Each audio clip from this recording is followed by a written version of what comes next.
So, good morning, good afternoon, good evening, and good night, depending on where you are in the world. This is another live stream, and as you can see from the screen, I am joined today by a special guest, Alan Craig, who, among his many achievements, was once the leader of the Christian People's Alliance, and also led successfully a campaign against the stationing of a HQ for Tablighi al-Jamaat, which is an Islamist network. And we're here to talk essentially about Christians and politics, and Christianity and politics. But before that, just as always we do, we're going to start off with a psalm as a prayer. So over to you, Alan. Sure, thank you very much indeed, Bob. I'm going to read from Psalm 27, and as all the Psalms, it's a good one. The Lord is my light and my salvation. Who shall I fear? The Lord is a stronghold of my life. Of whom shall I be afraid? When evil men advance against me to devour my flesh, when my enemies and my foes attack me, they will stumble and fall. Though an army besiege me, my heart will not fear. Though war break out against me, even then will I be confident. One thing I ask of the Lord, and this is what I seek, that I may dwell in the house of the Lord all the days of my life, to gaze upon the beauty of the Lord, and to seek him in his temple. For in the day of trouble he will keep me safe in his dwelling. He will hide me in the shelter of his tabernacle and set me high upon the rock. Then my head will be exalted above the enemies who surround me. At his tabernacle will I sacrifice with shouts of joy. I will sing and make music to the Lord. Hear my voice when I call, O Lord. Be merciful to me and answer me. My heart says of you, seek his face. Your face, Lord, will I seek. Do not hide your face from me. Do not turn your servant away in anger. You have been my helper. Do not reject me or forsake me, O God, my Saviour.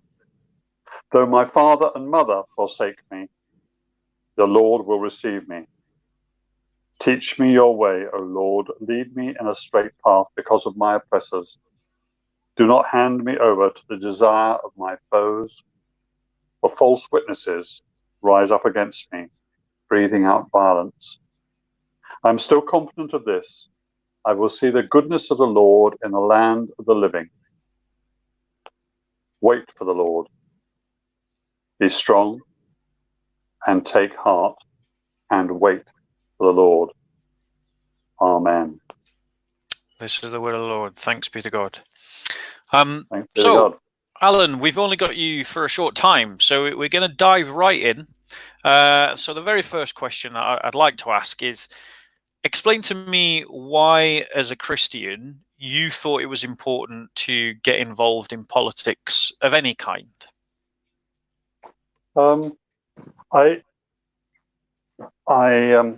I've been interested in politics since my teenage years. Indeed, I studied politics at university. I went to Newcastle University and studied politics and economics there. And soon after I was involved in that, I was then a fairly active student, conservative student at university. And soon after I came out of university, I stood for Parliament for the Tory party. And I went to Newcastle University and I stood in Blaydon-on-Tyne twice, and really, really enjoyed campaigning, really enjoyed that, right on Tyneside in the northeast. I really enjoyed that very much. And I carried on that through my 20s, but then I got converted in my 30s, just around my 30th birthday, and gave up politics for a long time. I thought there's far more important things for me to do. So for a long time, for probably 20 years, I was involved in many other things, particularly in ministry, going into young men's prisons and providing ministry for young men when they came out of prison, young offenders when they came out of prison. So I did a lot of that. But I think the interest in politics never really went away. And although once I became a Christian, I could no longer be a Tory. And nonetheless, my interest continued, although I was absorbed in many other things. But at around the 1998, 1999, a friend of mine a Christian friend of mine decided he wanted to set up a political party he wanted to call it the Christian Democrats. And he asked me if I'd join him, and indeed I did. In the end, we couldn't get the name Christian Democrats because it was already registered to a party in this country owned by a German lady. She obviously wanted to set up a sort of continental-style Christian Democrat party. So we set up the Christian People's Alliance back in 1999. And by that time, I had moved into the East End of London, had been ministering for many years in the East End of London, and had ended up as director of the Mayflower Family Centre, which is a church and community centre in Canning Town, hard by the docks. Then, in those days, it was classified as the most deprived area in England. Technically, it was the Ordnance Ward of Canning Town, and it was where I was living. It was the most deprived part, categorized by the number of people that were dependent on state benefits, welfare benefits, and so on. So I was living there. I was running something called the Mayflower Family Centre, which had been founded decades before by David Shepherd, who ended up as Bishop of Liverpool and also was England cricket captain as well. He was a curate, and he founded this in late 1950s. By the late 1980s, I'd become a director of it, and I was running it, and so on. And this friend of mine said, "Okay, will you join me in this party called Setting Up the Christian People's Alliance?" I said yes, and joined it. So technically, I was a joint founder. And then I decided I was going to stand for the local council in the area where I was living, in Canning Town. And so in 2001, I think it was, 2001, I stood in a by-election in an area in Canning Town, and it must have been a bit earlier than that, maybe 2000, 2001. Anyway, around that time, I stood in a by-election and shocked the Labour Party. The by-election was just three groups standing. There was the Labour Party, myself for the Christian People's Alliance, and the British National Party, the far-right racists who thought they'd got a good chance in the white working class area of Canning Town. And I shocked everybody and surprised myself by coming second, beating the BNP out of the park and coming just behind the Labour Party. Anyway, to cut a long story short, I carried on campaigning, and in 2002, I was elected and for the Christian People's Alliance, and I became the sole opposition councillor in the London Borough of Newham. And I was a councillor for Canning Town for the Christian People's Alliance, and I was faced by an elected Labour mayor and 59 Labour councillors. So it was talk about David and Goliath. It wasn't in it. I mean, it was just me alone. No, totally. But what was it? What was it? So you had the interest in politics prior to becoming a Christian, but lots of Christians have the impression that once you become a Christian, a bit like you did, like you when you first became a Christian, you stepped away from politics for 20 years. So what was it? How is it like? Well, for instance, why did you feel that when you became a Christian, you needed to step away from politics? I think that's that I was. My conversion was quite traumatic, and I realized straight away I was converted at age 30, and immediately I was then at that stage I was running a medium-sized business. I was chief executive of a medium-sized business. I was traveling the world, and so on. And I realized straight away as I got converted that to become a Christian transforms your life in many different ways. And I just found it completely absorbing. Absorbing trying to work out being a Christian in business. And one of the big crises for me within a few months of becoming a Christian, I was chief executive of this medium-sized company that was quoted on the stock exchange, and we were bidding for a large contract in Saudi Arabia. And like you do when you work in Saudi Arabia, you have to pay bribes. You have to pay bribes to the agent, to the royal family. We were actually involved in the aviation industry, and this is all going on. And then suddenly I become a Christian. I think, hang on, I'm a Christian now. I'm chief executive I can't agree with this. I can't. We're already bidding for this huge contract. We put in the bid for it. We know we're paying bribes to our agent to bribe the authorities in Saudi, because that's the only way you can do business in Saudi Arabia.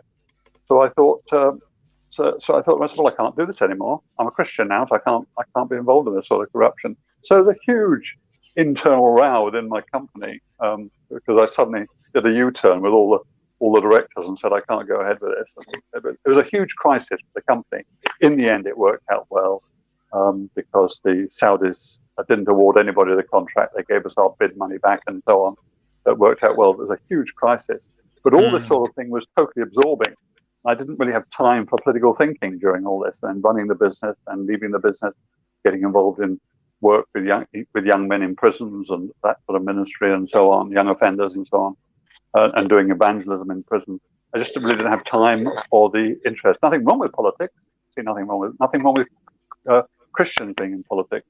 But just the rest of my life was so absorbing. It was only 20 years later I thought, actually, Christianity is being, and the name of Christ is being rubbished so much and so sidelined in our public life. What was such a formerly a Christianized society. We've never been a Christian nation, but we've certainly been a Christianized society. And yet Christ is being written out of the public agenda, Christianity is being written out of the public agenda. So I thought, I'm going to step back in and see what I could do. So, Do you think that this is a problem within the body of Christ? That a lot of Christians, they think, well, now I'm a Christian, I'm gonna do evangelism, or I'm gonna do prisons ministry, or I'm gonna do ministry to help the poor, and that not enough Christians are thinking that the way that I can serve Christ is by getting involved in politics. I think I don't think I can't judge. I can't condemn people who decide they're going to be full-time missionary, going on a mission field. I mean, there's nothing more important than propagating the gospel. Amen. And my two historic heroes are not politicians. My two historic heroes are the Apostle Paul, for his single-minded insistence on preaching the gospel right the way around the Mediterranean and so on, and John Wesley, who was exactly the same, up and down the country on the back of a horse. He'd go preaching the gospel. And they're my heroes. It's not politicians who are my personal heroes. It's these evangelists who are my personal heroes. But I think you just have to think, well, where am I personally called? What I do think is that the church leaders give a very poor example. When they get involved in politics, it's extraordinarily ill thought out and wet. I mean, the politics we're getting out of the Church of England at the moment is awful. It's awful. It's embarrassing. If I can. Yeah. They just see the latest bandwagon going past and jump on it. Normally a very liberal one. And I think anybody who thinks that to get involved in politics, you've got to follow that. Well, don't bother. Their politics is emergent from the culture, not emergent from an apostolic teaching or from biblical teaching. They're not drawing out from the faith anything like a political narrative, and they're simply co-opting the political narratives of the Labour Party or the latest progressive kind of mantra or storm that's been whipped up, as we're seeing now with the statues thing and the Archbishop of Canterbury. Yes, I mean, just appalling. He sees this bandwagon going past, he jumps on it. So today he announced that they've got to review this whole thing about whether Jesus is represented as a European, and if he's represented as a European, with a white skin and so on, we must do it. Oh, really? Really? Yeah. Is that all you've got to say? Is that all you've got to say? I mean, if that's really important, why didn't you say that a year ago or 2 years ago? Why not? Well, because you want to jump on the latest background. It is so weak. It is so weak. It is so pathetic. That really, I have become a great advocate for the disestablishment of the Church of England. I think it is an appalling example of Christianity. It's an appalling representation of Christianity. And the sooner we disestablish it, the better, in my view. I didn't used to think this, but I think just over the last 5 years. I'm like you. I've gone on the same journey. I used to be very much in favour of the establishment of the Church of England, and now I think the quicker that it gets de-established, the better it will be for the church.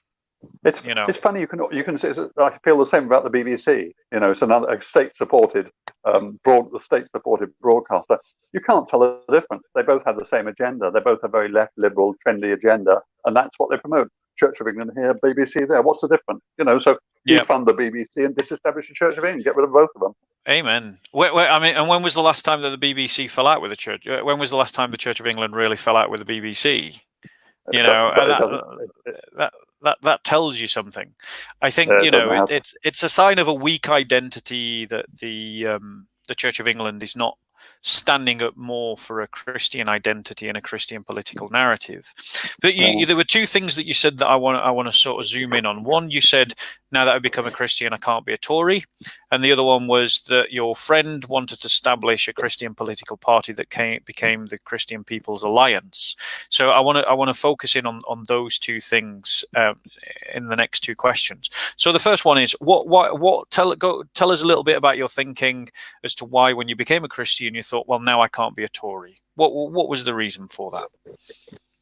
Well, I suppose I put it in fairly simplistic terms, if I may. It's much more complicated than this, but it seemed to me that the Tory party was, it used to be the Tory party at prayer, but it was the Tories that were Christians were really quite strong on the, if you like, on the vertical, on love the Lord your God, but weak on the love your neighbour as yourself. Whereas the Labour Party is very strong on love your neighbour as yourself, but weak on the horizontal, but weak on the vertical. That's a bit of an oversimplification. But I didn't see a lot of compassion and care for the underdog, the marginalised, for the outsider, and so on in the Tory party. I saw very strong individualism, very strong get on and do what you can, and the rest of it. And while I had been a Tory, I thought, I can't be part of it.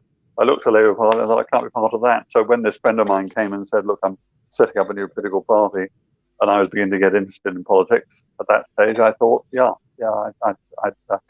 and some colleagues had set up something called the Movement for Christian Democracy, and which he wanted to turn into the Christian Democrat Party, but couldn't because somebody else had got the name. But I became part of that. I thought, it seems to me you need to balance both. You know, it is both about individual salvation and individualism, if you like, but it's also about loving your neighbour and caring for the underdog and the marginalised, the outsider, and so on. Yeah. And I thought we can carve out a new form of Christianity for that. And those have been my guiding principles since. I think, and I would agree with you that a genuine Christian political narrative doesn't sit squarely in the left or the right. Kind of cuts across them both, because on moral issues, we're obviously going to be. I mean, the Conservative Party today is not conservative on any moral issue. It's totally left-wing. It's gone along with the progressive agenda. It's now purely an economically right-wing party. But on a lot of moral questions, it would be traditionally what was understood to be conservative. But but essential to a Christian political narrative is a genuine concern for the poor and a solidarity with the poor to alleviate poverty, and to help people who are on the margins of society at an economic level. So the Christian not just the economic level, but actually the social level as well. Those that are derided, those that are marginalised. Not just economic. It's not just about the poor, although it is about the poor. It's also about the powerless and those who have no voice. And it's much more complicated than just the poor. But it starts off, the poor you'll always have with you, always, said Jesus. Well, yes, we do, and therefore we need to be on the side of the poor, but not just the poor, but also the marginalised, the voiceless, the silenced, the ignored, and so on. Yeah. And I think what happens is that often Christians either grab hold of like the moral issues, or they grab hold of questions to do with the marginalized and the dispossessed, and they haven't brought the two together. And is it right in understanding that that's kind of what the CPA, the Christian People's Alliance, was trying to do, was to take the sort of traditional conservative views on things like abortion, marriage, and divorce, and then match that with a genuine concern for the poor and the dispossessed? Yes, I think so. We're trying to work that out, and that was trying to sort of get that sort of. It's a middle line sounds soggy, and it shouldn't be soggy. It should be vital and alive, and holding things in tension, and so it is after the individual salvation, as after the individual salvation, but also that reaching out. So yes, we were trying to do that. It's not an easy one to do, and. I think if we do it as Christians, it's got to emerge from identity. If you have a very solid and clear understanding of your own identity, what are your values? What are your doctrines? What is your history? You know, and you allow that to express itself, then it gives rise naturally to a political vision. You know, which I think Christians have lacked for hundreds of years now. Sure. One of the things I really enjoyed, as I say, I was elected in 2002. I was elected as a Christian People's Alliance councillor here in the London Borough of Newham, where I still live, and I was the sole opposition councillor. But what I really enjoyed was because you had this huge, massive wasn't monolithic, but this monster party that had run the borough for decades. They had virtually run Newham since the First World War, and I got in there, and they hadn't had any opposition at all for 8 years. 2 lots of elections before I got elected, there'd been no opposition at all. There'd been 100% Labour, and I got in there, and I really enjoyed working out what it meant to be a Christian in that context. So, for instance, a major issue that helped get me elected was the council decided they were going to have a housing regeneration project in Canning Town, where I lived, and also where I had become councillor, became councillor. And they decided they really thought it was absolute top-down management. They just announced that 1,900 families were going to be moved out of Canning Town. Wow! In order that they can then rebuild, and they said, "Well, you'll be moved back in afterwards." Well, it was a monstrous decision. I really think they thought that actually, although they're Labour, they really thought the Canning Town people would cut their forelock and say, "Thank you very much, sir. That's very nice of you to give us new housing." They had no concept of the social and community cost. In Canning Town, it's a real working class area, lots of single mums and so on, who depend on the network of their uncle round one corner, their grandma round another, extended families round the corner, all these networks. You take them out of that and take them out into Essex for 3 years or 5 years or whatever it is before you bring them back in, they could be completely lost. They had no concept of the human relationships, which are so important. And that's a blind spot. It wasn't just a blind spot. They really thought, we're going to gentrify this whole area, we're going to make it good and so on, and bring in outsiders in order to improve the whole quality of the life. So it wasn't actually about primarily the benefit of the people that lived there. It was actually about taking this right by the docks, so very valuable property, moving the working class Canning Towners out, predominantly white working class, moving them out, building fake tower blocks, bringing some of them back in, but also having plush blocks of flats for the yuppies and bankers and the rest, and then commute from Canning Town straight into the Canary Wharf or the city. I mean, it was Blairite managerialism. Champagne socialism at its best. Absolutely. Well, worst, I would say, but yeah. But of course, it absolutely helped me because I took on the local council on this issue and on many others, and I became extremely popular because I was the one that I didn't care what the Labour Party thought about me. I'd said exactly what I thought about them. I called it ethnic cleansing, and the Labour Party went absolutely mad. But it was working class people out and so on. So I had all sorts of expressions like this. They went absolutely spare at me. But then you became the leader of the Christian People's Alliance, did you not? Was that not part of your journey? In due course, I did. I think I became leader. Possibly, I was elected in 2002, and then re-elected in 2006, together with 2 other colleagues. Got elected. So the 3 of us got elected for the Christian People's Alliance in 2006. So I became leader of the opposition. So we got 3 councillors. I became leader of the opposition. And I guess it was about then that I became leader of CPA, which I stayed as leader through until 2012. So I think probably I did 4, 5 or 6 years as leader of CPA, until I resigned in 2012. Yeah. Just out of interest, I mean, are you at liberty? Are you able to explain? Well, first, before we get into that, what was the goals of the Christian People's Alliance whilst you were its leader? What were you hoping that the CPA could achieve? I was hoping that for me, that by what we worked out on the ground in reality as a local councillor, some of those principles could be worked out in nationally. Now, of course, it doesn't always work out like that. But for me personally, a lot of my experience, I stood for London Mayor for something called the Christian Choice in 2008. So I got elected first in 2002. I stood again and got re-elected with a larger majority in 2006, and then decided to stand for London Mayor, for the Mayor of whole London. And that was huge fun. We basically at that stage, the Christian People's Alliance merged, if you like, for the sake of the campaign, merged with the Christian Party, and together we called ourselves the Christian Choice. And I was chosen as a candidate for London Mayor for the merged parties for this campaign, the two parties for this campaign, the Christian Choice. So I did that, and that too was great fun. But again, it was based. We couldn't develop policies in the same way that the National Labour Party or the London Labour Party and the London Tory Party could do.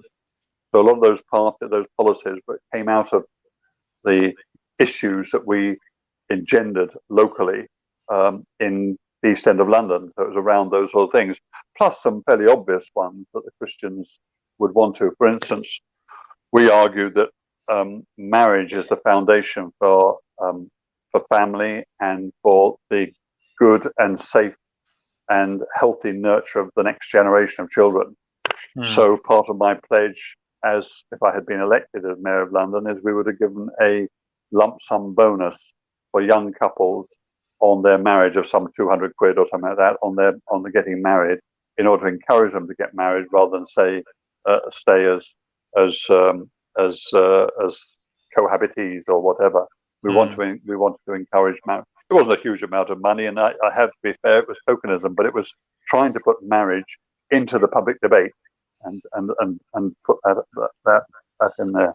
And it is, so, yeah. it is something that is very much missing in lots of our public debate. Whenever I watch Question Times and they talk about knife crime, or they talk about the drugs problem, or they talk about the fact that you've got the NHS is under strain because there aren't enough carers to look after elderly patients. My thought is, where is the family? Where is the family? Where is the family? Because in every one of those situations, the family in its absence or its weakness is at the very heart of the problem, and if you actually funneled your social, your economic policies through the idea of the family, not only would you strengthen the building blocks of society, but you would then remove costs. As families became stronger, you would remove costs and pressures that are being found on schools, the NHS, the police force, mental health, and so on and so forth in ad nauseum. And yet, even archbishops, when they appear on TV, are afraid to talk about it. No, it's they absolutely don't. It's that they just trim their sails. It's just really sad. Really sad. You're right.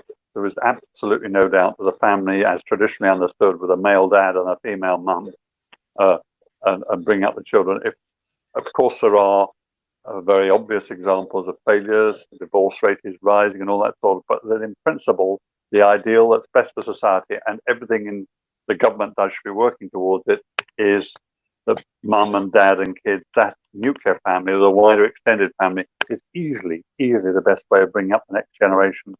And, I mean, it is part. People don't follow the next logical step. It's recognised that these feral youths that are walking around in inner city areas are brought up in dad deserts, in men deserts, or whatever you want to call them. They have no role model. They have the rest of it, and this is the net result. But of course, it still won't bring the government around to say, yes, we're going to promote the ideal through the tax and welfare system, promote the idea of families staying together. Yeah.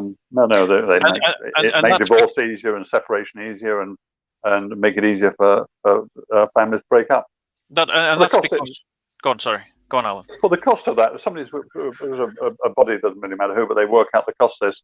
The cost of this is now running at something like 58 billion a year, something like that. Family breakdowns cost that, which is substantially more than our defence budget. If we could do something to mitigate this, we'd have so much more money, taxpayers' money, to spend on the National Health Service or defence or whatever, roads or whatever your particular thing is. But no, we carry on as if it's just normal and natural that families break down and the state has to support them. And it's not a silver bullet by any means, but it certainly is a key foundation to repairing broken Britain. So in terms of like something that's very dear to my heart as someone who fully accepts that Christianity and politics merge together, is because it's biblical. Like, when Christ said, render to Caesar what belongs to Caesar and render to God what belongs to God, you only have to think of the Psalms that say the earth is the Lord's and everything upon it. So when he says, render to Caesar what belongs to Caesar, he's essentially saying Caesar belongs to God. And so there's obviously no division between politics and Christianity. So, and very central to a political narrative for me is the idea of Christian solidarity. And this is one of my criticisms of the Christian People's Alliance today, is our sense of solidarity with one another as Christians, and particularly and especially the persecuted church, is in the church at large, in the body of Christ at large, is not where it should be. And that absolutely is central to what a genuinely Christian political narrative would look like. I just wondered what you thought about that. I'm not sure. I didn't quite follow where you were going about the solidarity in the Christian People's Alliance, but when you moved on and said that the solidarity with the persecuted church, absolutely. I've been to Pakistan. Excuse me. I've been to Pakistan. I've seen the persecution of Christians there. I've been to northern and middle belt Nigeria probably 7 or 8 times. Been out there and seen what's happening to the Christian community there. I've been into the villages where the Fulani tribesmen have come and have been slaughtering them and stealing the land. I've seen the churches that have been bombed. I've seen the places where Christians have been slaughtered, where they've been raped and so on. It's absolutely horrendous, and it's going on and on and on, further and further. And it is indicative of the church. The church won't stand up. The church in this country won't stand up and stand up for such a thing. They'll make a few noises, but actually, will they condemn what's going on? Will they challenge the Nigerian government for not doing anything about it? No, and neither will the government. They don't upset anybody, and they specifically don't want to upset some Islamic governments and Islamic nations and so on. So they name the name of Islam persecuting Christians. They feel they can't do it. But that's what's happening. Because that destroys the narrative, doesn't it? We've got this sort of liberal progressive narrative in this country that all religions are essentially equal. They're all, you've got 3 Abrahamic religions. They all teach the same. And then we've only got 2 Abrahamic religions. I know. I agree with you completely. But that's the narrative that we get from the state. And then if we then juxtaposition that with burnt out churches and Christian refugees in northern and middle Nigeria, especially when the Archbishop has got a bandwagon to jump on about white Jesuses in cathedrals, it disrupts the narrative, and it shocks people out of simply accepting the narrative that we're being told by the state, which is that we're all just to get along. Just don't talk about controversial stuff. Just grease the wheels. Don't talk about anything that would increase friction. Sure, I mean the Bible talks a lot about false teachers and false prophets. There you have it. That's it. What are the bench of bishops? False prophets, a lot of them. Not a single one of them is a false prophet, and they'll receive their comeuppance. I mean, that's where it is. We have many false teachers and false prophets at senior levels in the church. They won't say what's got to be said. They won't preach what's got to be preached, and they won't stand with their brothers and sisters in Christ. Possibly because they aren't themselves Christian. I think they follow a cult, and the cult is the cult of culture. Their idol is what is the state and the liberal progressive mantra, and we know what our gods are in this society, because those are the things that we can't criticize. Mm-hmm. And I think that one of the reasons why Christianity is not taken seriously is because Christians don't take Christianity seriously enough to stand up for it, and we don't take it seriously enough to suffer for it. Yeah, no, I agree. We've had it too easy, and the rest of it. No, I agree. And part of it, we have to look at ourselves as well, don't we? Yes. It's very easy to judge the Archbishop of Canterbury, and frankly, I do, because he's a public figure and he's got a lot of power, and he misuses it, and the church and the churches at the senior level are full of false prophets, are full of false teachers. But we have to make sure that about the speck in our own eye as well. Make sure we're doing our bit in our. Well, exactly. Yeah. And you know, there's an example of how you have done your bit to stand up to Islamists and Islamization. Do you want to tell us, in summary form, what happened with the Tablighi al-Jamaat and their mega mosque? Sure. Back in 2005, it was suddenly on the front page of a Sunday newspaper that there were plans to build a mosque just about a mile from my home when I was then living in Canning Town, here in Newham, where I still live. And they announced it was going to be one of the biggest mosques in the world, with something between 45 and 75,000 capacity. But if you work out that the average football stadium is probably 40,000, a Premiership stadium is probably 40,000 or something. That's the sort of size we were talking. It was massive, and it was a mile from my own home. Now, I don't have any problem. I believe in freedom of religion, so I don't have a problem in mosques being built. And we have churches, and we want to build churches, we can build churches. But this was something different. This was massive.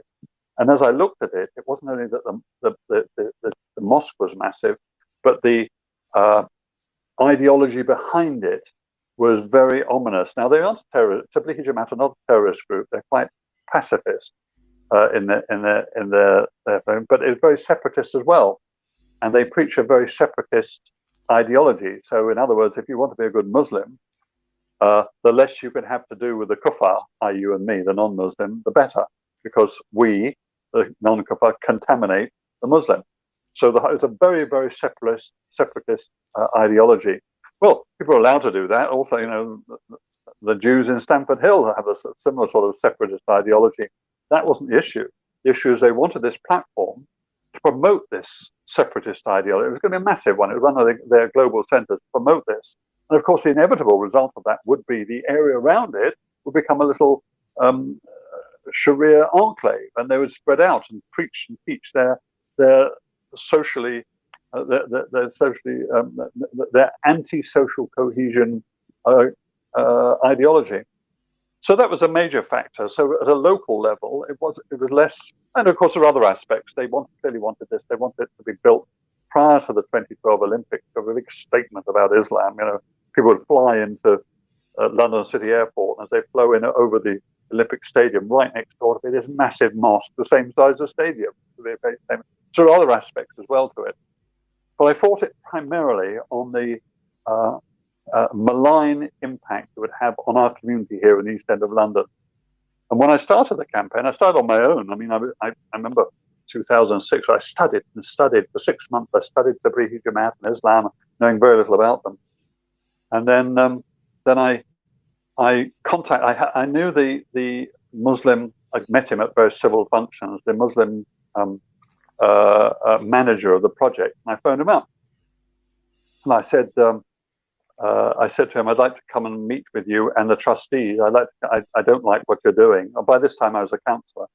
I don't like what you're doing. I'd like to come and see you and talk about my objections to what you're doing. And the guy, when I'd met him before, had always been very friendly, but he froze down the other end of the telephone conversation. He said, "Oh, I don't think it's a good idea to talk about it. Really, I don't think so." I said, "No, really. I'm quite friendly. I just want to come and see you and talk about it." I was reaching out what I consider the right hand of friendship for them. I didn't want any differences over the issue to come between our relationship. I'd like to get on well with everybody. So I tried to go and see them and talk about it, but they weren't having any of it. So I said, "Fine. Well, look, I'm gonna start campaigning against it. But if you want to talk to me at any stage, here's my phone number. Because I want to do this on a. We live in a democracy, so you're allowed to propose your mosque. I'm allowed to oppose it, but we can still have reasonable personal relationships and respectful relationships between us. At least that was my view as a Christian." but they weren't having any of it. So I started the campaign. I remember, and I think about July 2006, I just issued a press release saying that the whole thing was a stitch up and was being waved through by the authorities, which it was, by the London Development Corporation, by Newham Council. All of them were in favour of this huge, iconic mosque. They thought it'd be good for the East End of London and so on and so forth. And I put out this statement saying it was completely wrong. It was a wrong thing to do. It was wrong for our local community, and the authorities were bulldozing it through against the local people. I put out this statement, and bear in mind, it was nothing lower than a local councillor. You don't come much lower as a politician, a local councillor. I put out this statement, and suddenly the BBC parish councillor. Well, I suppose so, yeah. But you know what I mean. It's hardly a member of parliament, and I'm down the back streets of nowhere in the East End of London, and councillor for Canning Town, which is hardly Chelsea or one of these other influential areas. But I just issued a statement, press release, thinking it might get in the local press anyway. But suddenly the BBC got hold of it. I was on Friday primetime television. Why? I think the thing that got it was because the Olympics was coming around the corner, and people realised there's a link between this and so on. At that stage, there was real worry about Tablighi Jamaat being a terrorist organisation and so on, and they thought having a terrorist organisation with a mosque half a mile from the Olympics, all sorts of these issues around. And suddenly, I'm on television all over the place. And I had my 5 minutes of fame, and for probably 4 or 5 years, I was on I was on Finnish radio, Australian television, CNN. The great TNN sent a whole van load of journalists, half a dozen journalists, led by Christian Amanpour, who was their top journalist, came and spent 5 hours. The Americans can only do it this way, can't they? They poured in, came, and I spent 6 hours with them explaining what I was doing and the rest of it. And that was a big program there. New York Times ran an article about it, all this sort of stuff. So I got my 5 minutes of fame doing it. And bit by bit, the funny thing was, bit by bit, as a council, I kept putting out the facts about Tablighi Jamaat. I kept putting out the nature of who they are. They're not bad. I mean, there's people, they're nice people, I've met them. But their ideology is corrosive, and it's separatist, and it's not good for society. People are frightened to stand up to that kind of ideology. Yeah, they are. And of course, I got very little support from the churches. Naturally. Naturally, yes. Some of them were courteous. I did get invited to Lambeth Palace under a previous, and I went and met the Archbishop's secretary for interfaith relations or something. And I had a nice cup of tea out of bone china, as you do in Lambeth Palace, and explained to him what I was doing. To be fair on him, he wasn't against it. He wasn't in favour. I think he just wanted to see who I was. With this lunatic Christian who was busy opposing it down the East End of London. Yeah, it's socially, it's the other end of the scale from Lambeth Palace. But I got very little support. I got lots of support from, if I can put it like a normal Christian. You walk down the streets of Newham and they come up and say, "Well done, Alan," and all the rest of it. But the clergy really didn't like it because doesn't that I find that particularly concerning, that there is this disconnect between the people that are in theory the leaders of the Christian community and the actual Christian community on the ground. The Christian community on the ground is much more up for a fight than the leadership. Yes, absolutely they are. Absolutely. And the leadership, I mean, you've got two senior Anglicans in the borough who are Labour councillors.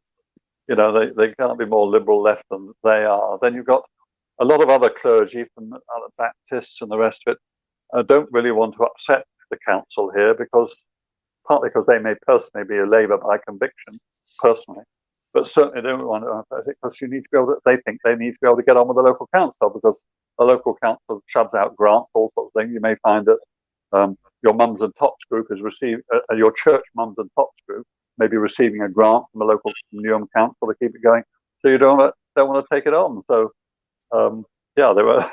It didn't matter to me, to be honest. I thought, well, they've got to do what they've got to do, and I'm just going to do what I do. I'm sure I'm right on this one. You kept giving out the information about what Tablighi al-Jamaat is. Yeah. More and more people are catching on to it, starting to get behind you, I take it. A snowball effect. The important thing was at the town hall. What I noticed was at first, at officer level, in the planning department, they began to take me more seriously. They had no idea. They were just another Muslim group. So I kept kept putting questions into council meetings. I put statements into council meetings. I quote other Muslims, more liberal, moderate Muslims, what they were saying about the Tablighi Jamaat. Fortunately, there was a campaign by some Muslims here in Newham against this mega mosque because they didn't like the Tablighi Jamaat. They thought the Tablighi Jamaat was separate. So it wasn't just a sort of one-man Christian campaign against Muslims. I didn't fight it on religious grounds anyway. But actually, an increasing number of Muslims would point out, you realize you're going to tell the Newham Council, both at officer level and at elected level, do you know what you're letting yourself in for? You know, this is what you're having this coming in. And bit by bit, I saw them change. Now, they never gave me credit for it. Of course, they wouldn't. Why should they? In fact, all they ever do was accuse me of being Islamophobic and racist and a bigot and every other adjective they can think of. That's what they do. But that's life in Newham for you, and many other places too. It's water off a duck's back. You just get on with what you want to do. But bit by bit, I saw them change. And indeed, by 2012, when the formal planning permission was applied for, it was rejected by Newham Council, 2012. Now, when I first started the campaign, I went through all the minutes and so on, and there's no doubt the leader of the council at that stage, back in 2003, 2004, is on record of saying he was 100% in favour of this project, of the mosque project. So 2003, 2004, the mayor, he wasn't a mayor then, the leader of the council was saying that, followed through. By 2012, they'd done a complete U-turn and objected. Now, I don't claim all the credit for it, but I had continual input into the whole situation, educating. These are the facts. These are the sort of people you're letting in. These are sort of, do you really want them to have this huge platform to promote their ideology throughout the whole of Newham and the whole East End of London? And it's about asking the right sort of questions, isn't it? It's about speaking truth and using truth as a sword. Yeah. You know, and using it as a pointed way, as an incisive instrument, as opposed to simply just blurbing anything that comes to your head and saying that's the fact. But when we use truth, it is a weapon to win the culture war.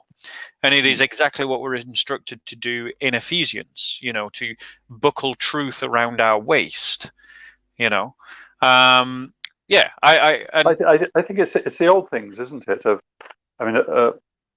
It's the Christian thing about truth in love, and they're the twin pillars. So at all stages, no fair-minded outsider could say that I hated Muslims or had anything like that. I don't. They're my neighbours. Where I am now, right now, all my neighbours around here, because I still live in Newham, all my neighbours, almost 90% of my neighbours are Muslim. Literally, my next door neighbours, both sides are Muslim.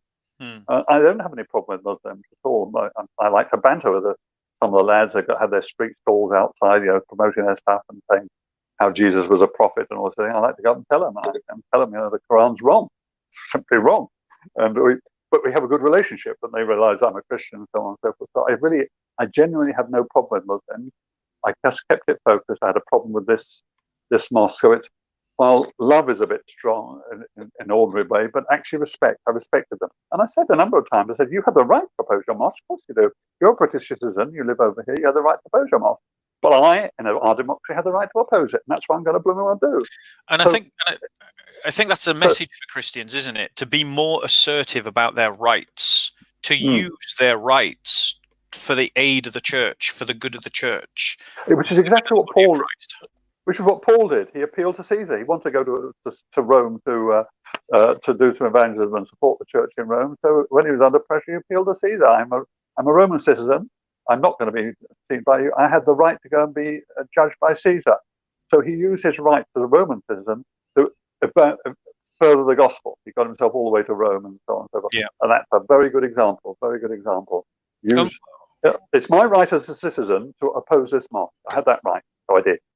And that's something that I would say to every Christian who listens to this now and in the future, is assert your rights, use your rights. You have them, don't lose them. If you don't use them, you'll lose them. So assert your rights and take your full space within British and Western society. Sure. Bob, we have another one that's just cropped up just recently here in Newham. During the latter part of Ramadan, the Newham Council gave mosques in Newham the right to broadcast the call to prayer. So every night, every evening for prayer, and every Friday lunchtime, they had the right to call to prayer. No consultation, nothing at all. And they had the right. So I sit here in my own home. I don't want to hear the call to prayer. It's not the noise, it's the message. The message is that Allah is the only one God, Allah, and Muhammad is his prophet, etc., etc. And they had the right to push that into every single home, whether you want it or not. Now, while there are a lot of Muslims, the Muslims are not the majority here in Newham. Other faiths and no faiths are the majority here in Newham. And yet every one of us has had this message pushed in. No consultation. Exactly. Not only that, but when it was over, the local mosque just around the corner here, about 300 meters away from me, announced that they're now going to apply for permanent. They said it's been a great success during Ramadan. They're going to apply for a right to permanently broadcast a call to prayer every Friday, or I guess every Friday or every day, or whatever they're allowed to do. Oh, no, they aren't. They blooming well aren't. They can't do that. It's utterly divisive, utterly divisive. What other religion or ideology has the right to broadcast their beliefs into our home? Exactly. Nobody. Exactly. Nobody. Exactly. But it's precisely because there aren't enough Christians like yourself, Alan, and like myself, who are willing to stand up. There's got to be a groundswell that emerges from the church of Christians getting politically active if we want to see things change. But we've got to get politically active from a Christian political narrative. Now, I am aware that time is short, and we're kind of running out of time. In the last sort of 10 minutes or so, what kind of thing do you want to say to our audience? What kind of thing do you want to talk to our audience about? I think one thing that a lot of people ask me, and I think you were about to ask me and then didn't, is why did I leave Christian People's Alliance? I was going to ask you that, but time is against me, so I was. Well, I think I'd like to clarify this, because people do ask it. I have nothing against Christian People's Alliance. I left the Christian People's Alliance in 2012 because I thought I'd done my bit. I'm honest. I thought I'd been a counsellor for 8 years. I'd really, really enjoyed doing that. That was till 2010. I carried on being leader for a couple of years. I thought, actually, time for somebody else to do it. I thought to be honest, I thought at that stage I had done my bit with electoral politics. I was quite heavily involved in Parliament, working with various people in Parliament. I was enjoying doing that. I thought I don't need to do any more elections. So from 2012 onward, I gave up electoral politics. I resigned from Christian People's Alliance. Nothing against Christian People's Alliance. I enjoyed my time there. Absolutely no hostility whatsoever. And I thought that's my time with the electoral politics. However, then came, by 2014, came David Cameron and the whole gay marriage debate. And I was so stunned by the way that was bulldozed through with no consultation, no mandate from it wasn't in any manifesto in the election. No, it was just no consultation whatsoever. I was so stung by that. And I also, I'd met with Nigel Farage and heard him speak about Europe and Brexit and so on and so forth. I just was so angry. One day I just thought, that's it, I'm going to join UKIP party, to my own surprise. But I thought, I'm going to do that. But it wasn't against CPA. It just, UKIP was a national party. It was the only one of the national parties that stood against gay marriage. It said civil partnerships are okay. And I thought that, combined with Brexit and so on and so forth, I thought I'm going to join, and I've done my bit with a small party, and I'm going to do my bit with a big party. And I didn't regret that either. Fair enough. That's absolutely brilliant. And it's a shame we haven't got more time to delve into that, because I would have loved to have talked to you more on that. I mean, we've got 5 minutes kind of left. What would you say to Christians who are listening to this and maybe hearing these ideas about politics and Christianity for the first time, or maybe people or Christians who, they've got that bubbling energy within them, in the sense of they can see a problem, but they don't know what to do about it. They don't know how to go about doing it. They've got this desire to see change, but they don't know how to get on changing things. What would you say to Christians who? The most and first essential thing to me is know your God and know yourself. And that, I know that sounds slightly cliche, but it really, really is important. Be confident in your relationship with God, and look inside yourself to see who He has made you to be. Amen. Because when the attacks come, let's just take the obvious one that's going around a lot at the moment: racist. Okay, it's easy to accuse people of being racist, and so on and so forth. Or let me say Islamophobic. Any one of these that are homophobic, or all these shut down concepts that are thrown at Christians. Ultimately, I look into myself and say, actually, and when they say, because I may argue for Casey, I argue strongly in favour of the working class because of where I live. But that is easily translated to being a white racist and so on and so forth. I look at myself. I say, actually, am I a racist? I look at my relationship with God. I look at my relationship with people in my church. My church, where I go, has a Nigerian pastor. I work very closely with him. Actually, I am not racist. I'm clear if I look inside. Therefore, I can then allow all the accusations to bounce off me, and they do. When I started the campaign against the Megawatts, I thought to myself, am I against Muslims? I'm not against Muslims. They're human beings. The same. I love them. I love them because my neighbours. At a very minimum, I respect them. I engage with them. I talk to them. I enjoy their company, or whatever it is. Okay. So, am I Islamophobic? Am I Muslimophobic? Am I against Muslims? The answer is no. Now, of course, they changed that. Islamophobic, are you against religion? Yeah, well, of course I'm against religion. I'm against communism, Islam, and all the other things that are against Christianity. So, Amen. whether it's a religion or a political, but so in that sense, technically, I'm not phobic about it, but I'm against Islam. I'm against Hinduism. I'm against Buddhism. I'm against atheism. I'm against communism. I'm against. But no one would accuse you of having a phobia for being against these other kings. No, because I'm not. So I look inside. So when they accuse you of it, they're saying, "Well, don't care, because God knows I'm not, and I know I'm not. So that's the most important, and that gives you an inner strength to carry on. If you're not confident in that, that's to me is the first thing. What does God think about what you're doing? And if you think you've got God on your side, and He thinks actually you're not a bigot, actually you're not a racist, and all this sort of thing, then that's half the battle, because you'll get once you start becoming effective, you'll get all sorts of insults thrown at you. As Winston Churchill once said, "Are people against you or something? Have you got? That's right. Have you got enemies? Good. It means you stand up for something." Amen. So expect enemies. Yeah. Definitely. Expect enemies. Do you? I mean, because we've got 2 minutes left. So, do you think that Christians, particularly in the UK, should be getting involved in the Christian People's Alliance? And do you think Christians from around the world should be setting up their own Christian political parties like the CPA? I don't have any views, if I'm honest about it. I mean, I can well understand why people do want to set up their own party. You look at the big parties, the major parties, and they're just appalling. Absolutely appalling. Look at the Tory party, look at the Labour party. Lib Dems is worse a lot. So what do? I see there are other people who are thinking about setting up a new party, again, led by Christians.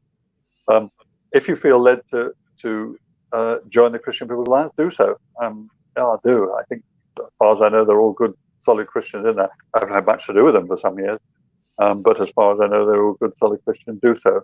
But I just follow your own instinct. Look inside yourself. Say, who am I? What are my interests? And then look around and think. If you do decide to join the Tory party or the Labour party, or whatever, well, make sure you've got the strength to stand up as a Christian, because the attacks will come thick and fast. But we have near us here an MP who's a Christian called Stephen Timms. He's an MP here in Newham. I remember years ago talking to him about it. And he said, I've never been sympathetic to the Labour Party. I like him personally very much. And he's a man of much integrity. But I was chatting to him once. And he said, have no idea, Alan, how much opposition and hostility I get within the Labour Party just for being a Christian. You have no idea at all. I believe him. And he has to work it out for himself, how he expresses his Christianity in the Labour Party. But you can't doubt that he's a good Christian himself. I don't agree with some of the things he stands for publicly. He stands with the Labour Party, but he worked it out for himself, and I respect that. Yeah, it's that principle of conscience, isn't it? Yeah, which is No, a absolutely. fundamental aspect of Christian culture. Alan, it has been a pleasure and a privilege. It's only a shame we couldn't have done longer. Maybe we'll have you back to talk about other political issues in the future. I'll be delighted. Yeah, I'll be delighted. And maybe we'll have a bit of a time where people can ask you questions. I'm going to stay on for a little bit longer, allow people to ask questions based upon our discussion. But thank you so much for joining us. Have a lovely and pleasant evening, and the peace of our Lord Jesus Christ be with you. Bless you. Thank you very much indeed. And thank you to all your listeners and viewers. Thank you. Okay. So, guys, that was the wonderful Alan Craig. Let me know your thoughts. Did you find that interesting? What kind of thoughts did that generate within you? Have you got any questions? We'll stay on for a bit longer. Let people come out with their thoughts, their discussion points, and we'll just see how it goes.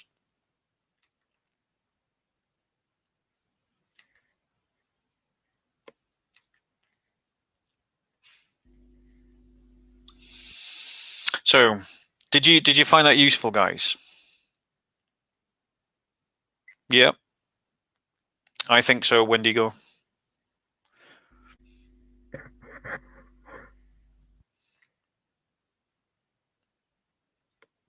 And are there any questions from today's discussion? If you're asking a question of me, remember to put at me so that I can see that you're wanting to direct the question at me. Otherwise, I'm just going to let you talk. If there's nothing coming forward, I'll close down the chat for the show.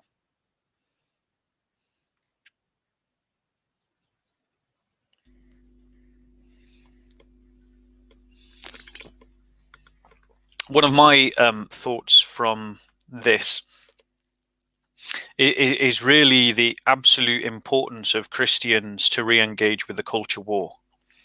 There is a culture war that's happening within our society, and that culture war has largely been won, actually, by the left. The fact that the left now have got to the point where they can silence and are seeking to silence every contending voice has told you and told everyone that they have captured the heights of much of the structures of our society. And we as Christians need to get back into that culture war. We need to get back into winning the arguments one by one, piece by piece, if we're to hope to see society go in a different direction. Just reading the Orthodox Defense. Did you see the statement from the Anglican archbishops? Well stating. Not quite sure which one statement you're talking about there, Orthodox. If it is about the statues, yes, I did. I think it's a deeply problematic statement for a number of reasons, not least because what it is doing is defining church culture, Christian culture, by the whims of the progressive left. And the moment you start doing that, then you're in serious trouble. Should the Archcanterbury be removed? Maybe discipled. Like, it's a big thing to call for an archbishop to be removed. I think there are many worse bishops within the Church of England, far worse than the Archbishop of Canterbury, actually, that definitely should be removed.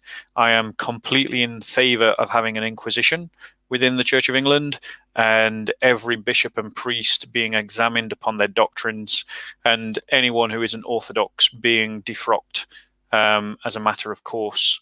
I think for too long we've tolerated people who are blatantly not Christian within the clergy, and that has to stop. But that has got to come from a top-down thing, and we've got to stop this career nonsense that we've got at the moment. There used to be a time when bishops were elected immediately by the people, and maybe there's some argument that in places that we could go back to that. How can we get people to stop identifying as nationalist, socialist, conservatives instead with a Christian politics?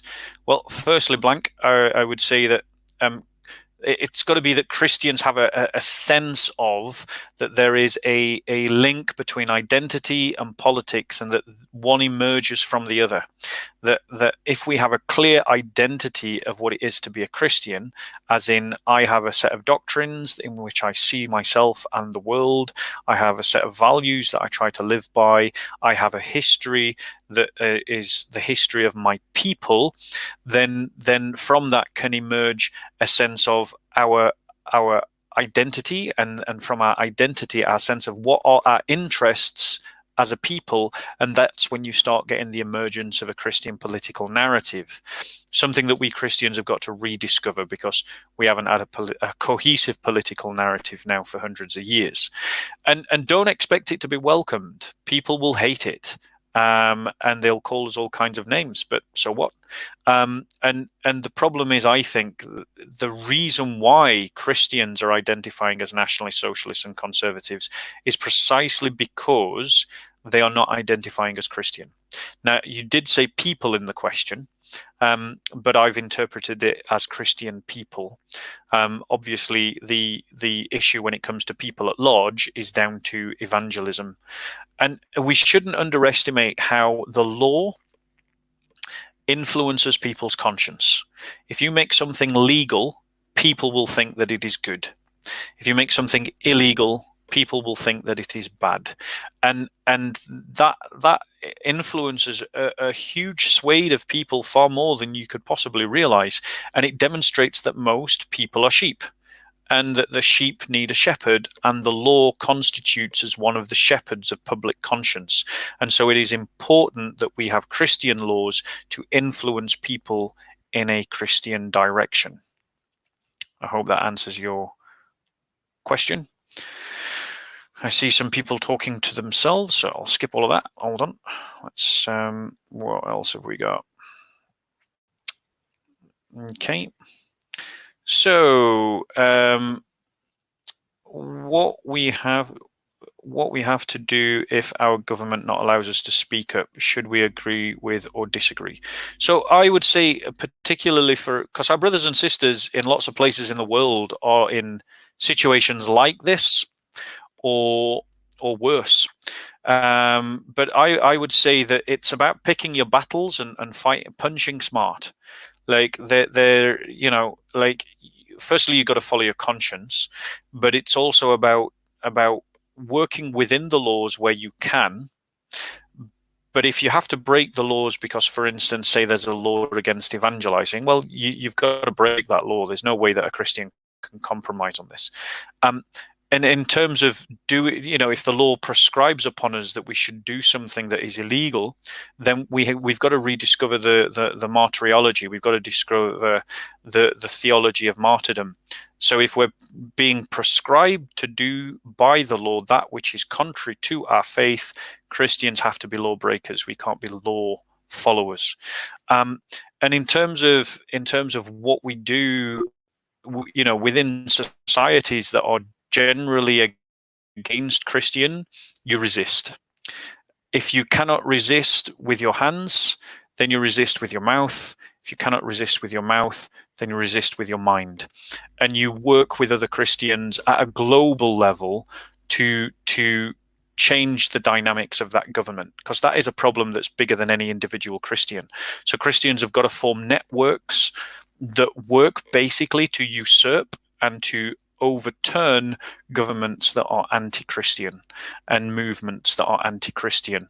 And the church is already structured to do that. The problem is the ideology of that kind of desire to make that kind of change is not there, because too many of those churches are run by middle-class white Europeans who are conflict averse and don't understand the idea of winning a game of chess, let alone winning the geopolitical, socio-economic struggle through which the great cause of the church is being fought today.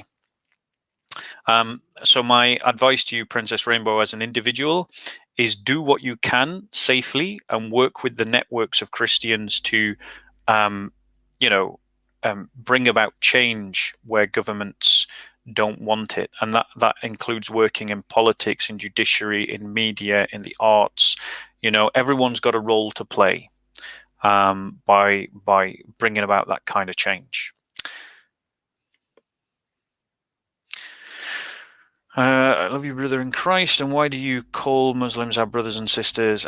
And can I join? I have something to say. So, Rory, I love you too, brother. No, you can't join us today. I'm just taking questions through the chat. And I call them my brothers and sisters because in humanity they are. They're not my brothers and sisters in Christ, but we share a common all-father, which were the first humans epitomized in the picture of Adam in the book of Genesis. Okay, I think you guys are all talking to yourself, so maybe we're done. Let's have a look. Oh, no, there is definitely more. Sorry. Just sort of jumps down, you know? So I've got to trace it back up now and find out, try and do it in word order. Okay.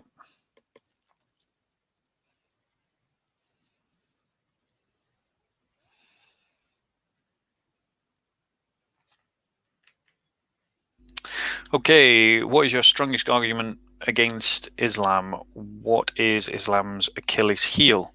Totally not on topic. I would say that Islam doesn't work. It is internally incoherent. It is something that contradicts reality, and it doesn't work in practice. But that's a huge paradigm argument. And in terms of the Achilles heel, it's got to be textual variants within the Quran. And for more of that, you can look at Dan Brubaker's channel and Jay Smith's Fanda Films, as well as DCCI and the work of Hatun Tash.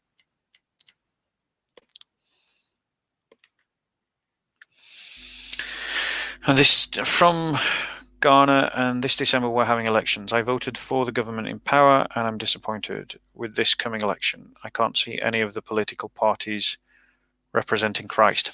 Christians have got to form their own political parties. If we simply think that we can influence our society by working within parties that are themselves working to a narrative that is in conflict with our faith, then we dilute any possibility to achieve anything. Consider the fact that Angela Merkel, David Cameron, Tony Blair, Bill Clinton, George Bush, 1 and 2, Obama, President Putin have all claimed to be Christians, have all claimed to be practicing Christians. Margaret Thatcher. But the thing is, they themselves may be Christian, but their politics is not baptized. Their politics is not discipled. Their politics is not emergent from a Christian identity. Their politics is simply the co-opting of other humanist politics. And thus, when we have all these positions of power and authority, we do nothing with it. We make no real advancement for the Christian cause. I think it is better for Christians to have political parties that are minority parties than it is for Christians to hold government. If by holding government, we have to dilute what we're seeking to achieve. But if we hold minority parties, then we can influence politics, just like in the UK, despite the fact that our electoral system is designed totally against the idea of minority parties. Minority parties do influence British politics. The BNP did it on immigration. UKIP did it on Europe. That's why we're leaving. And then, you know, the Green Party have managed to do it in terms of the green issue. And so we shouldn't be afraid to speak from the position of a minority, but we need to gain that sense of being a confident minority within our cultures and our societies. Capitalism seeks to commodify everything, and as a result is bound to destroy tradition and culture. Do you think we should be more critical of capitalism as Christians? Yes, the answer is absolutely yes. Christianity is not innately capitalist, nor is it innately communist or socialist or anything like that. The problem is, as you've quite rightly said, is the idea of commodifying everything. The solution would be to say that there are some things more important than economy, and that there are some areas where the economy just shouldn't go in terms of defending our traditions. And that's where you get things like, control of the market around certain aspects of our culture that we just put out of bounds. It's like you can't commodify this, and we shouldn't be frightened to restrict the free market, especially when the free market is seen to be corrosive. There's nothing innately good about the free market. It is just something that happens to work because it works with human nature, as opposed to working against human nature, like communism does, which is why communism always fails, and capitalism succeeds. We shouldn't underestimate, though, the good that has come from capitalism. More people have been lifted out of poverty through capitalism than through communism, and more successfully. And it is by no means a perfect system, to misquote Winston Churchill. In fact, it's possibly the worst of all systems. It's possibly the worst system. It just happens to be better than all the others. And the moment someone can come up with a better system than capitalism, I'll be an advocate for it. But for the moment, it seems to be the best one that we can think of. I think personally that the whole discussion around economics is a moot one, because I think that questions connected to environmentalism will cut away narratives of left and right-wing economics and make them all redundant. So there you go. That's what I've done, trying not to break the rule and the laws. And if anything happens, I will be calling you and our brothers here. I think as Christians, what we need to be doing is we need to box smart, and we need to stand up for our brothers and sisters. We need to work collectively to change regimes that are anti-Christian. And that means if we all pull in the same direction, imagine, in theory, the church is 2 billion people strong. That's a community that doesn't know its own strength, and it is a community divided against itself because of denominations, because of nationalities, because of ethnicities, because of class, and because of other infectious ideologies that have divided Christian against Christian. If we manage to put all that aside and pull together around a cohesive Christian political narrative, imagine the influence that what 2 billion people could have. And even if we say half of them aren't real Christians and it's only 1 billion, well, imagine the influence that 1 billion people would have. And if we say that even half of that number aren't real Christians and it's just 500 million, well, imagine the influence that 500 million people would have. You need to express your politics through the prism of your faith, and your faith needs to have more people expressing itself through political devotion, which is equal to any other kind of spiritual devotion that you might care to think of. I'm a Christian first, second and third. I have a prayer request. Could you pray that I leave this world soon because of how sick this world is so present with the Lord? Maranatha is our prayer. Come, Lord Jesus. We look for the parousia and the coming of our Lord. Okay, so let's just move up.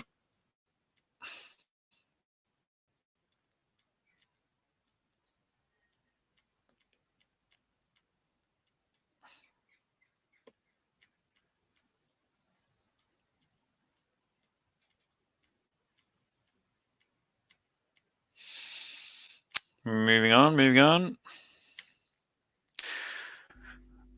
What's your advice for young Christians today? Wow, great. Great question. I would say a little along the lines of what Daniel said. I would say one, depending on how young you are, let's assume an age range of 18 to 24. I would say one, take seriously the idea of finding your vocation.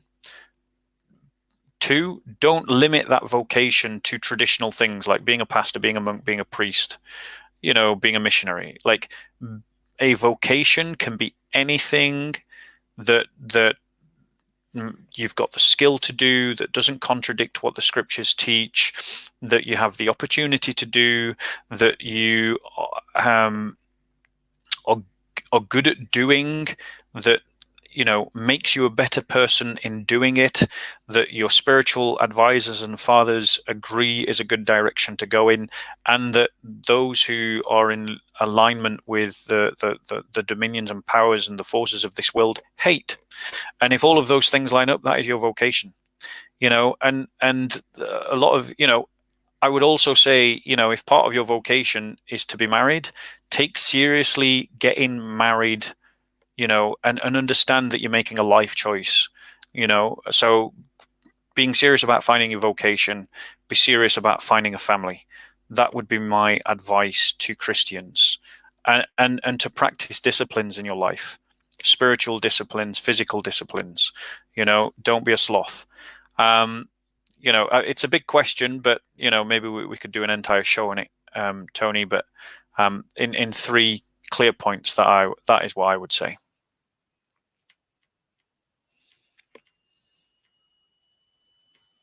Okay. Right, guys.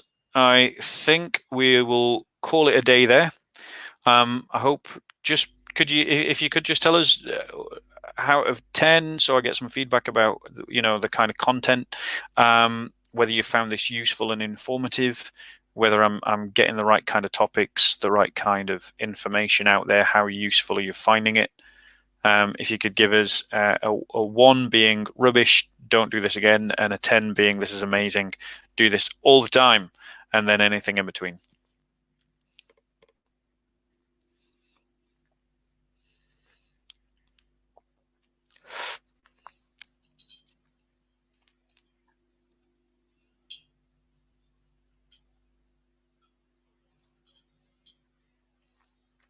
Okay, guys.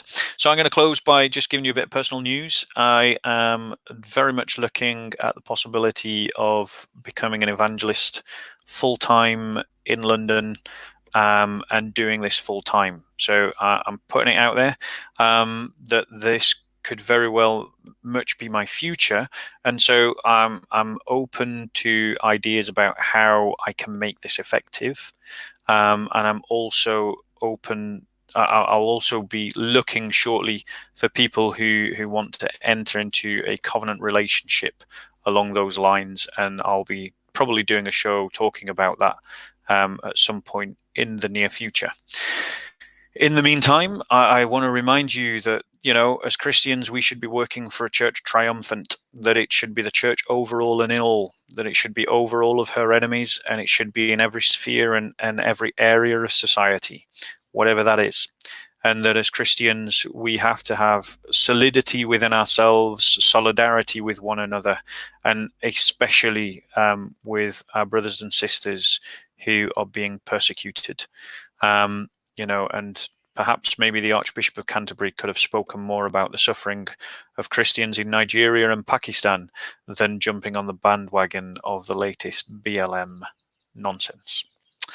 Good night. God bless, whether you're rising or whether you're sleeping or whether you're just about to go to work or in work or coming back from work.